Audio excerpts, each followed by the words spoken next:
Hello investors, आज हम बात करने जा रहे हैं निफ्टी के आउटलुक के बारे में कि निफ्टी में क्या पॉसिबल है, आने वाले ट्रेंड में कैसा हो सकता है 10 फरवरी को। साथ ही में कौन से ट्रेंडिंग स्टॉक्स है जिन पे हमें फोकस करना है, जो हमें डिसेंट अपर मूव या डाउन मूव दे सकते हैं। तो उसके लिए हम एक बार डिटेल में एनालिसिस करेंगे। तो चलते हैं एक बार निफ्टी के चार्ट के ऊपर, फिर देखेंगे ट्रेंडिंग स्टॉक्स जिन पे हमें फोकस करना है।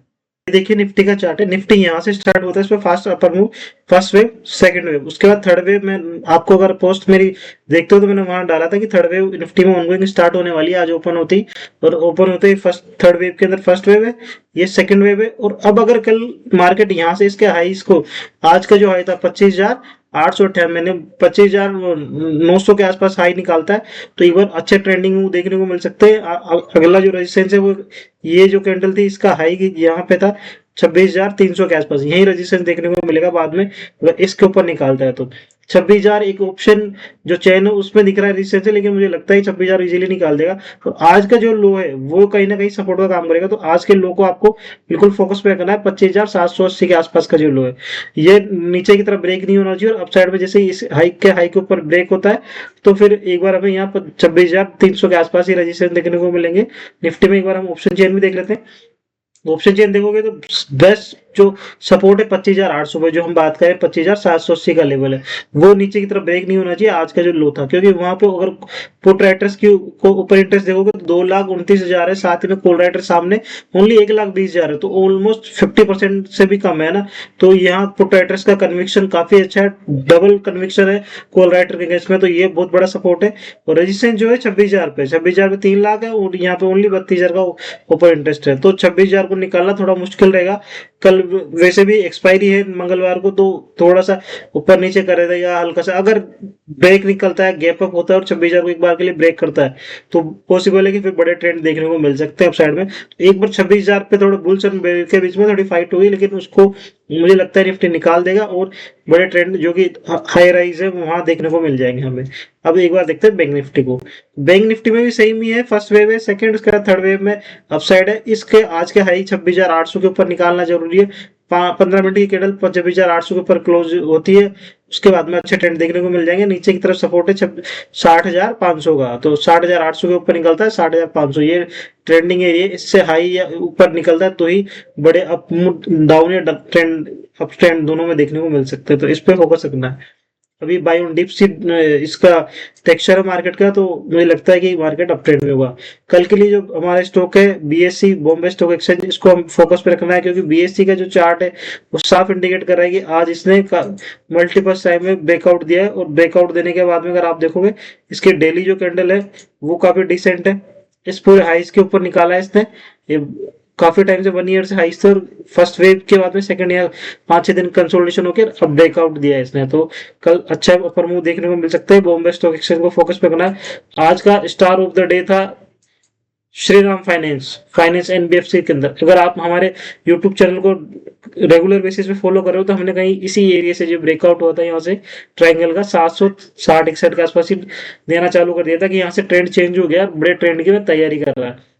यह कंसोलिडेशन हुआ तो और वापस रिटेस्ट किया, तब भी बताया आपको कि बड़े ट्रेंड के स्टार्ट करा। और वहां से देख लो, अगर आप देखो हमारे फॉलो कर रहे हो तो 760 रुपए से लेके अभी 1,053 हो चुका है ऑलमोस्ट। उस एरिया से 50% का रिटर्न डिलीवर कर चुका है। और अभी भी आज जिस तरीके की कैंडल है ये, अगर आप देखोगे यहाँ से कंसोलिडेशन था 5 जनवरी से 2 जनवरी से, ऑलमोस्ट 1 मंथ का कंसोलिडेशन, बड़ी बुल बेरिश मारा बुजू कैंडल है और अच्छे वॉल्यूम के साथ आई है। तो आने वाले टाइम में अच्छे ट्रेंड देखने को मिल सकते हैं 1 से 2 वीक के अंदर, इसको ध्यान में रखना है आपको बिल्कुल। और 20 डे एक्सपोनेंशियल मूविंग एवरेज से ग्रो निकाला इसने। अगर आप देखोगे ना इसका जो हाइस था, ये देखिए मैं एक बार आपको मूविंग एवरेज लगा के दिखाता हूँ। यहाँ कंसोलिडेशन होके जब से ये ट्रेंड स्टार्ट हुआ यहाँ आता है, सब इसी पे सपोर्ट लेता है। यहाँ वापिस आया देखो, यहाँ कंसोलिडेशन हो गई, ऐसी बड़ी कैंडल आई, बड़ा ट्रेंड देखने को मिला। इस एरिया से 881 से सीधा 1,032 के आसपास हुआ, 30% के आसपास रिटर्न था। यहाँ से आया कंसोलिडेशन इसी 20 डे मूविंग एवरेज पे हुआ और वहीं से ब्रेकआउट हुआ। तो अच्छा ट्रेंड है, अच्छे सपोर्टिंग एरिया पे वर्क कर रहा है, यहाँ से निकाल सकता है। क्रॉम्पटन ग्रीव्स आज बढ़िया इसके रिजल्ट्स आए। रिजल्ट्स में रिजल्ट आने के बाद इनके जो प्रेस कॉन्फ्रेंस हुई कंपनी के, इनके जो एमडी एंड सीईओ आए वो भी काफी बुलिश थे। और आने वाले टाइम में लगता है कि ट्रेंड अच्छा हो सकता है, चेंज होगा। काफी टाइम से शेयर कंसोलिडेशन में, अगर आप देखोगे 2 सितंबर 2021 से अभी तक मार्केट बुल रन में इंडिया के अंदर मार्केट में पता नहीं कहाँ निफ्टी कहाँ पहुंच गया 2021 से 26 तक, ये 5 साल से भी उसी एरिया में ऑलमोस्ट अपने हाई से हाफ हो चुका है। इसका हाई था 500, अभी 200 के आसपास है। और अब लग रहा है कि इसमें ट्रेंड चेंज होने वाला है। फर्स्ट के बाद सेकंड वेव है, थर्ड वेव स्टार्ट हो चुकी है। अगर इसके हाई को निकालता है कल 266 तो कंफर्म कर देगा कि हाँ बड़े अप ट्रेंड देखने को मिल सकते हैं इसमें भी, और रिवर्सल कैंडिडेट है ये, तो इसको ध्यान में रखना आपको। एक है हमारा हालिया लिस्टेड कंपनी कोरोना रेमेडीज। इसमें अगर आप देखोगे तो आईपीओ आने के बाद में आईपीओ काफी अच्छे डिसेंट नंबर पे लिस्टिंग गेन हुई है, इसमें 40% के आसपास लिस्टिंग गेन थी। वहां से कंसोलिडेशन हो गया, एक इसी बैरियर के अंदर घूम रहा था, आज उसको ब्रेकआउट दिया है, ब्रेकआउट अच्छे एरिया पे दिया है। साथ ही में वॉल्यूम देखोगे तो वॉल्यूम भी काफी डिसेंट वॉल्यूम के साथ आया है। तो ये जिस एरिया से जिस कैंडल को निकाला ना, ये मैं आपको मार्क कर देता हूँ, ये देखिए ये रेक्टेंगल है, इस रेक्टेंगल का ब्रेकआउट दिया है इसने। हाईली लिस्टेड कंपनी, अच्छी प्रॉफिट ग्रोथ होती है कंपनी में, कंटिन्यू बेसिस पे कंपनी प्रॉफिट दे रही है और प्रॉफिट मेकिंग कंपनी है, अच्छा सेक्टर है, तो इसको फोकस पे रखना है। आने वाले 2 से 3 हफ्ते के लिए बढ़िया ट्रेंड में देखने को मिल सकता है। अच्छे बेस के कंसोलिडेशन के बाद में 15 दिसंबर से 2 महीने का ऑलमोस्ट कंसोलिडेशन और अब निकाला है।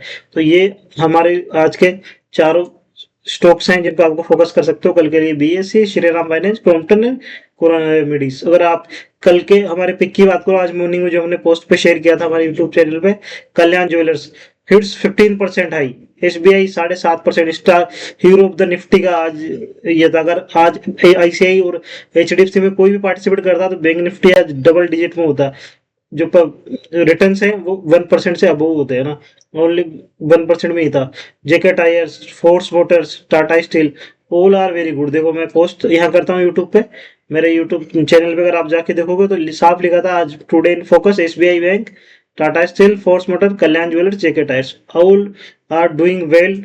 तीनों के पांचों के पांचों शेयर्स अच्छे करा। निफ्टी में भी अगर आप हमारी पोस्ट जाके देखोगे, निफ्टी में डाला था कि यहाँ फर्स्ट वेव कंप्लीट हो गई, सेकंड यहाँ कंप्लीट हो गई, थर्ड वेव ऑनगोइंग स्टार्ट है। थर्ड निफ्टी में पॉसिबल है वेव थर्ड स्टार्ट होने वाली है, और सेम वैसा ही हुआ। बिल्कुल बढ़िया ट्रेंड थे, तो कल इनको फोकस रखना। निफ्टी बैंक निफ्टी हमने लेवल्स बताई दिए आपको।